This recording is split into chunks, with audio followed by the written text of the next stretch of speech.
சரி, இது யார் அறுத்த கல்லு? நான் அறுத்த கல்லுனா? இதுல 2410 கல்லு இருக்கு. இது அப்படியே இருக்கட்டும். நீங்க சொன்ன மாதிரி உங்க முதலாளியோட ஆளுங்க வந்து இதுல சரியா 2410 கல்லு இருக்குன்னு சொல்லிட்டாங்கன்னா நீங்க சொல்றத நான் கேட்கறேன். இந்தாருங்க, நீங்க இன்னைக்கு வந்து ஆளு. எங்க ஆண்டைய பத்தி எனக்கு நல்லா தெரியும். நீங்க வாட்ட போங்க. ஐயா, ஐயா, நான் அறுத்த கல்லு எவ்வளவு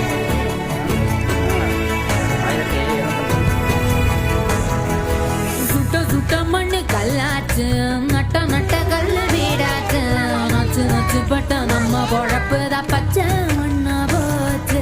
வித்த வித்த கல்லு என்னாச்சு, விண்ண விண்ண தொட்டு நின்னாச்சு, மண்ணு குழி போல நம்ம பரம்பரை பள்ளம் ஆகி போச்சு. ஐயனாரு சாமி அழுது தீத்து பார்த்தோம், சொரண கெட்ட சாமி சோத்ததா